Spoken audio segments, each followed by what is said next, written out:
Welcome to Legal 123s with ByrdAdatto. Legal issues simplified through real client stories and real-world experiences. Creating simplicity in 3, 2, 1. Welcome back to another episode of Legal 123s with ByrdAdatto. I'm your host, ByrdAdatto, with my co-host, Michael Byrd. Thank you, Bradford. As a business and healthcare law firm, we represent clients in multiple business sectors, especially healthcare. Mm-hmm. This season, we are finding common ground for our audience, regardless of your background. Our theme is leadership, where each episode we will talk about leadership from various perspectives. Now, Michael, before we bring in today's awesome guest, I have a quick question for you. Have you seen the new Barbie movie? Oh, my. We need a doctor in the house, Riley. Brad, this movie question is way too relevant for you. This is actually a current pop culture question. Thank you very much. No, I have not seen the movie. There's been much discussion in my house full of women, but we have not seen it. But I want to know, what made you ask a question about a movie our entire audience actually will know versus what you usually talk about, which is something from the 60s? And have you seen it? Well, let's slow down there. I was trying first to impress our guest today and show my cutting edge awareness of pop culture. Mm-hmm. So thanks for recognizing it and calling it out in front of our awesome guest.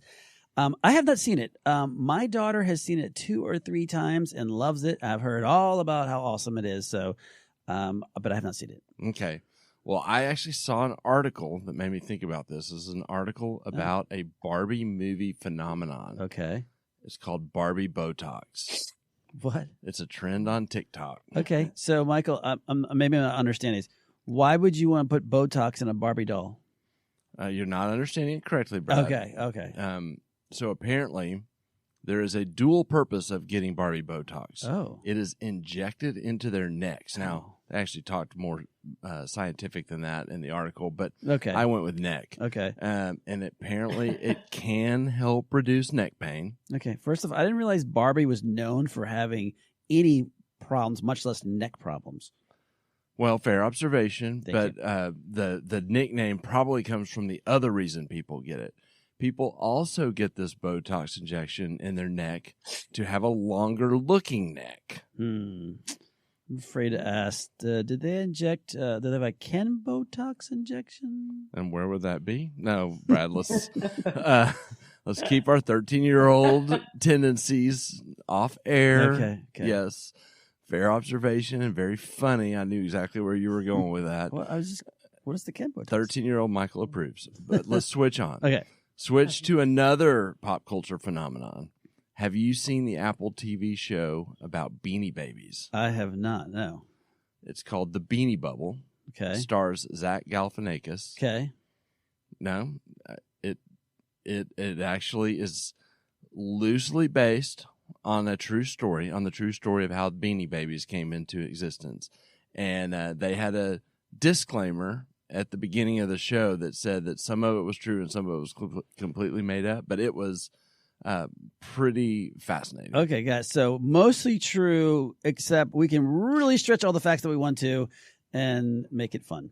Yes. Yeah. And it was interesting. And if it was true, the parts that I saw, if they were true, the founder was off his rocker. Okay. There was all sorts of craziness about how this stuffed animal company by Ty, T-Y, I'm sure you've seen that a million times, created this pop culture revolution. It was just this struggling company that, was trying to make different kinds of stuffed animals of all things. Yeah. And the movie, kind of one of the heroines of the story was one of the first employees. It was this college kid trying to get a secretarial job that ended up being the genius behind the entire thing. Gotcha. So I guess this college kid really was thinking out the box to make Beanie Babies a craze.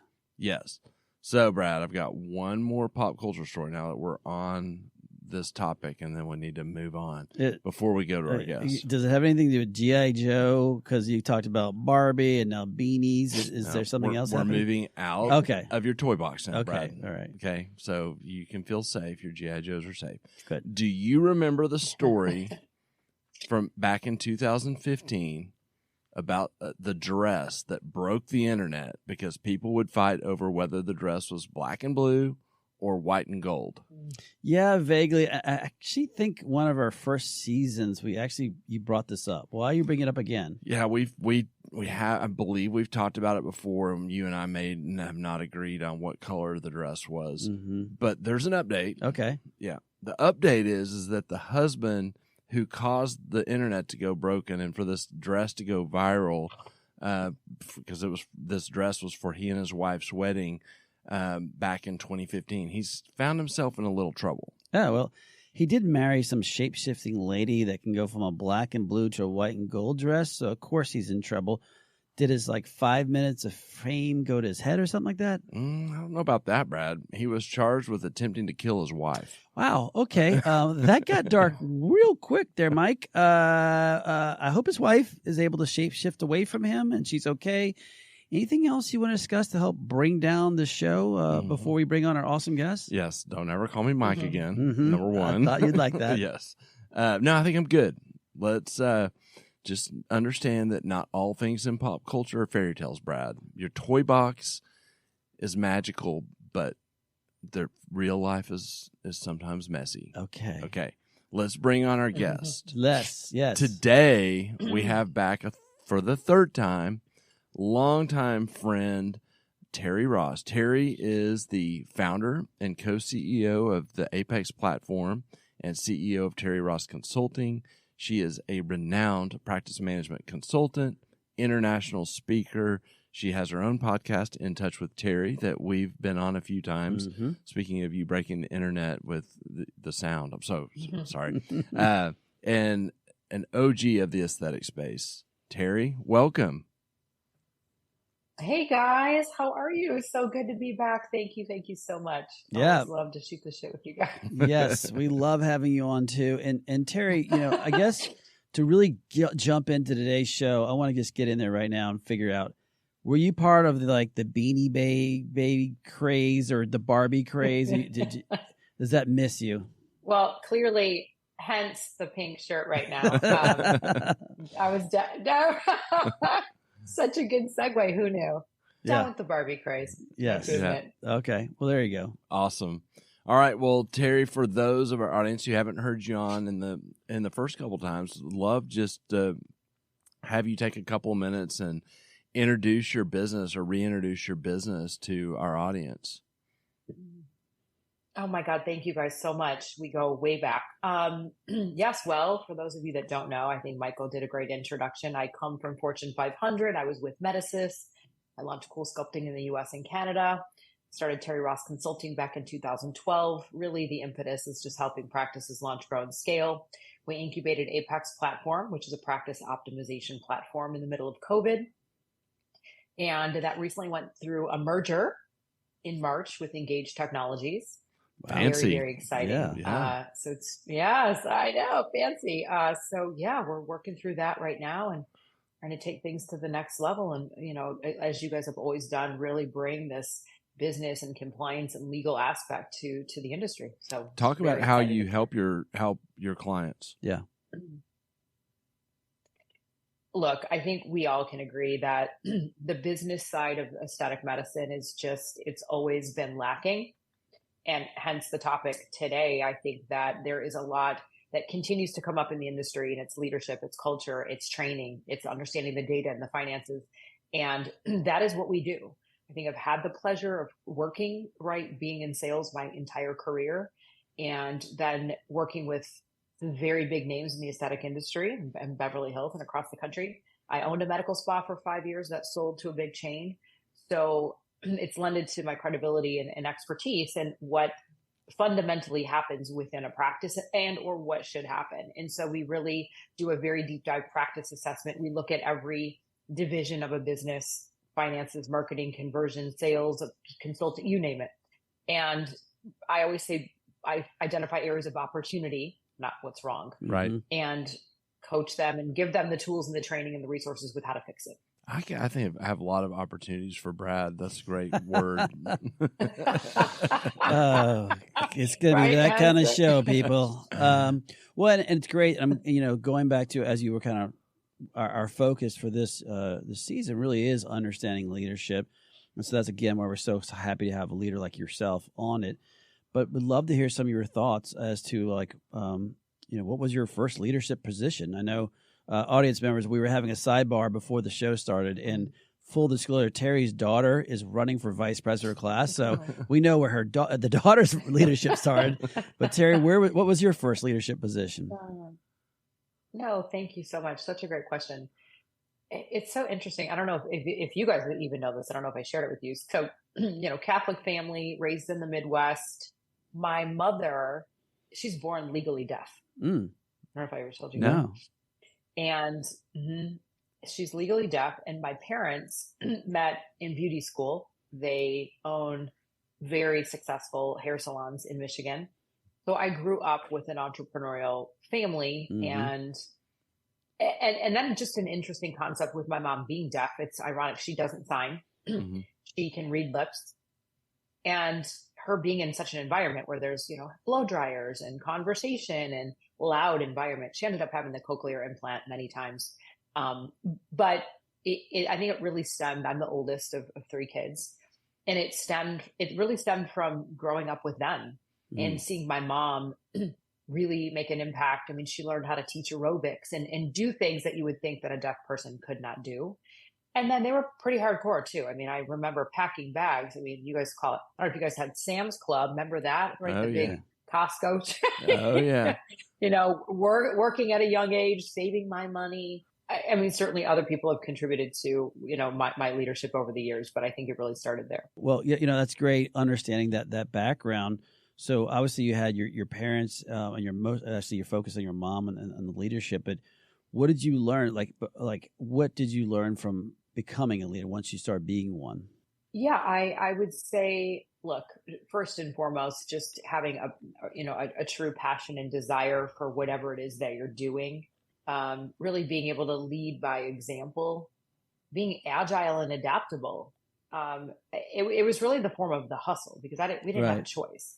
My parents didn't go to college. They were hairdressers. Yeah. And so it was also starting working young. I mean, I think I was working at 14 or 15. As much as I hated it, I was able to buy my own car at 16, and they made me save all my money. They took it all and I hated it. But, in the long run, it taught me responsibility. And it also allowed me, where there was moments I questioned, why don't my parents push me to go to college? Because they didn't.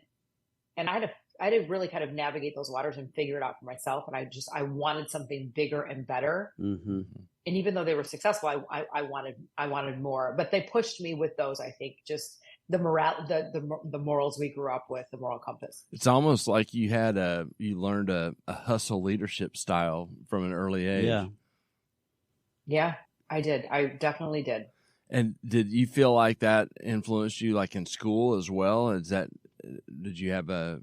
Yeah, I mean, I was captain of the cheerleading squad. I played softball, and I was very athletic. I also, right, you guys aren't be no surprise. Like, what you see is what you get with me. Like, there's just no bullshit. I'm very transparent. Like, I go after what I want, but I have worked very hard to earn that. It wasn't always easy. Yeah.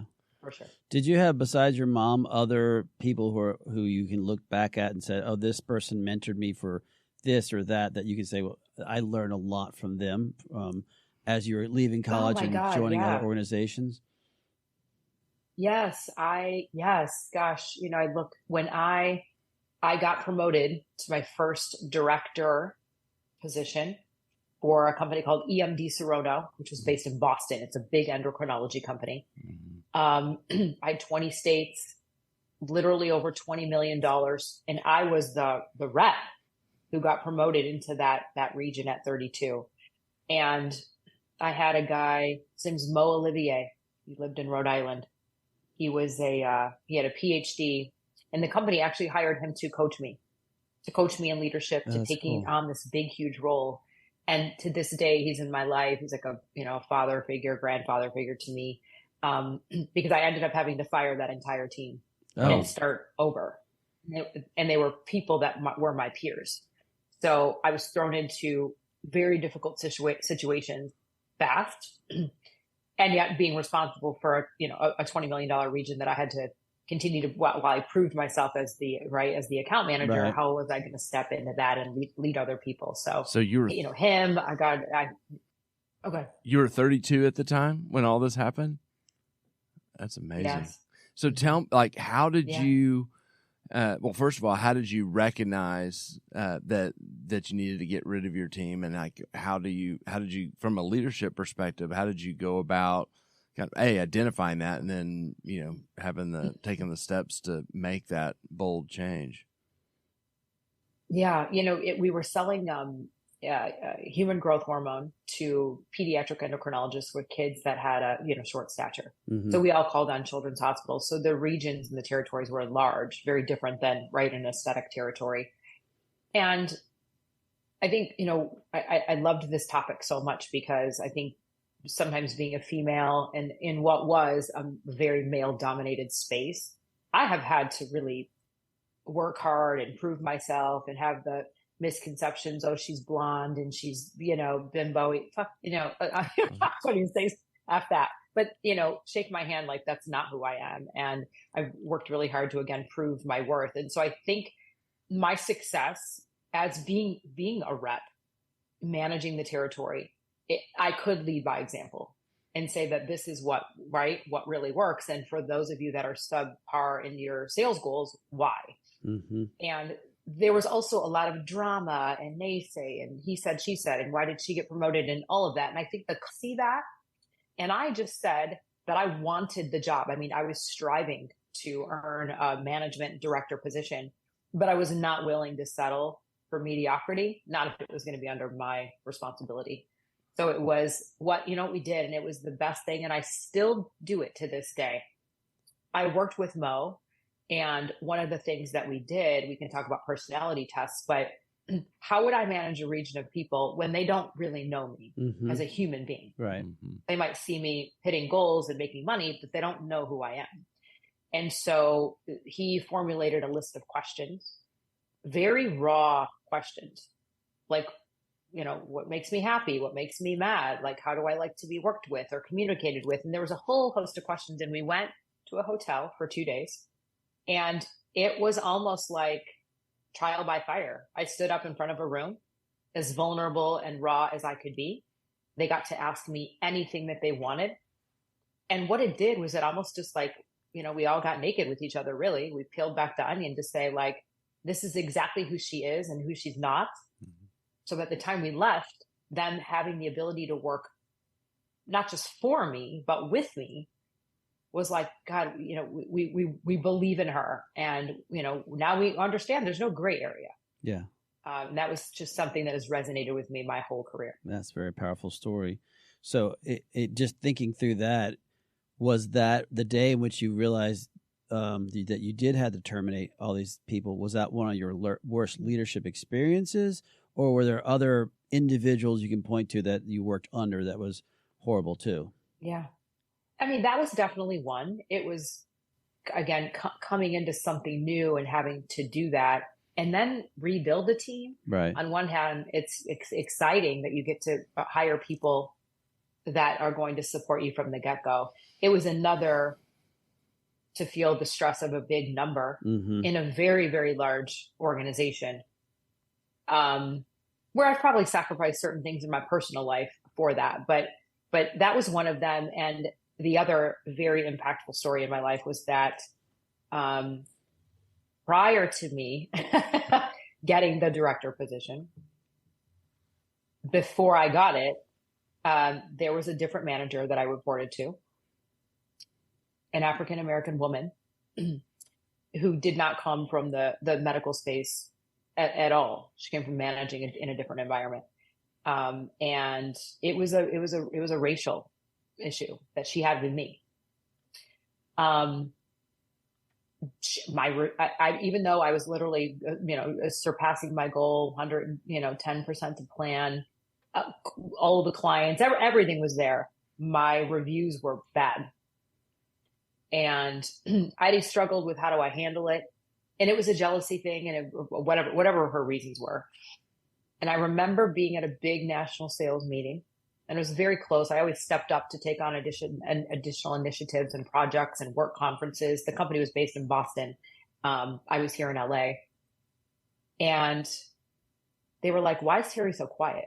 She's never quiet. I just kind of kept my head down and minded my own business. And I remember it was like a cocktail event at night. And the CEO at the time said, can I just pull you aside? And at that point, I thought I really had nothing to lose. I was either going to quit or just speak the truth. And everyone knew. So I did. I just said what I had to say.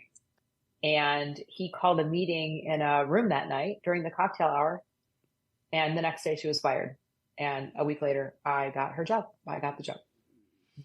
I think that was, hard to have to go through. And I'm sure many people face that. You either really have good managers or leaders you work with, or it's a very bad experience. Yeah. I would think too in sales, because that's where you grew up, that it's a pretty intense, pressurized expectations. And I would imagine you've seen all types of kind of leadership from the different managers that you've had. Oh, you have no idea. And it's sad, really. I mean, no, really, because part of, it's one thing to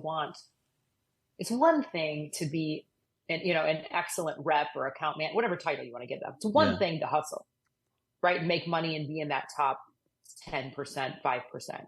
It doesn't necessarily mean you have the right leadership skills to move into a leadership role and manage other people. It's different. And I've been super blessed that I would always try real hard to let my team know if money motivates you and you are happy doing that, amen, you should stay there, right? But if you want to excel, but it's a different thing. You take 2 steps back. You don't make as much money. You don't. You take 2 steps back, you reduce your salary, but you have, sort of an obligation and a desire and a passion to want to help others. And when you do, then you start seeing them excel. And for me, that was a big part of, what I had wanted. And then you see people, again, when we're talking about the ride-alongs, they're riding along your car, but not contributing to anything that's going to help you grow in your business. Yeah. And I think, obviously we can tell your leadership style, as Michael said, is the hustler, which is so true, as we know you so well. But, taking a kind of step back for our audience and really, again, you have this great history of being in the aesthetic market and being a leader in the medical aesthetic industry. What are some of the areas of concerns that others should be mindful of that is often missed, that you think, this is something as a leader of your organization, this is what you should be concentrating on? Oh, I love that question. If you've never listened to Brené Brown, right, there's strength and vulnerability. Yeah. And I think that it's really important trait to have, being, lean into that. We all don't have to claim to know everything. So I think it's just being vulnerable, being honest with your leadership style, really identifying what that is and ensuring that the team knows the mission and the vision and the why. I love Simon Sinek, right? The why do we do this? What is your job? And it's not just about what and how, it's about why do we do it? And the value that somebody can contribute.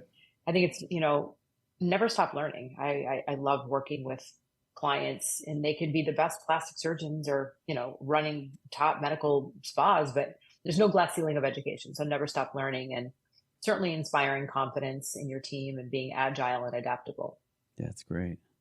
Awesome. Well, I can't believe it, but we've already reached the end of our time together. It flew by as it usually does. Terri, thank you so much for joining us.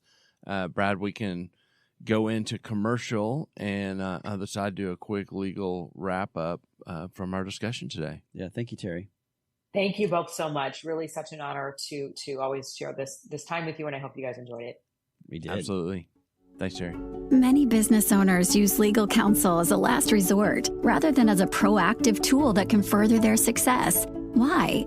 For most, it's the fear of unknown legal costs. ByrdAdatto's Access Plus program makes it possible for you to get the ongoing legal assistance you need for one predictable monthly fee. That gives you unlimited phone and email access to the legal team, so you can receive feedback on legal concerns as they arise. Access Plus, a smarter, simpler way to access legal services. Find out more. Visit ByrdAdatto.com today Welcome back to Legal 123s with ByrdAdatto. I'm your host, ByrdAdatto, with my co-host, Michael Byrd. Now, Michael, this season our theme is leadership. And boy, we had I don't know if we can say badass, but we had a hustler. OG hustler, Terri Ross, joining us. And what a very powerful story, and how she was able to open up and really share her experience as growing up in a house with leaders. But more importantly, she addressed how hard it can be to be a leader. Everyone wants to be the leader, and sometimes they don't realize hard decisions have to be made. And one thing I found fascinating was first standing up for herself. That's a great leader. But secondly, once she took over a team, she realized it wasn't the right team to continue the growth of the vision of the company. And she had to make some really hard decisions by letting people go. And I thought maybe for our audience, we could talk about, from the legal perspective, things to consider when you unfortunately do have to let an employee go. Yeah, I mean, it's so true. You have oftentimes at being a leader, you'll make a decision that will collide with legal implications. Mm-hmm. And to your point, Brad, here we go. She was going to fire an entire team. And if once you have your own team, there's an employment side of it of hiring in the right way and mm-hmm. developing your processes to recruit and make sure you get the right team in. But she didn't have that choice here. Yeah. So then it comes down to firing. And, there's any number of considerations when you start to go down that road. First and foremost, you have to figure out, do the employees have employment agreements? Yeah. And they may very well. These were sales people. And so there's implications that go with that. And then for the company, I'm sure they have an employee handbook. Oh, absolutely. And, is there processes that have to be filed or followed on that front? Followed and filed. Yes.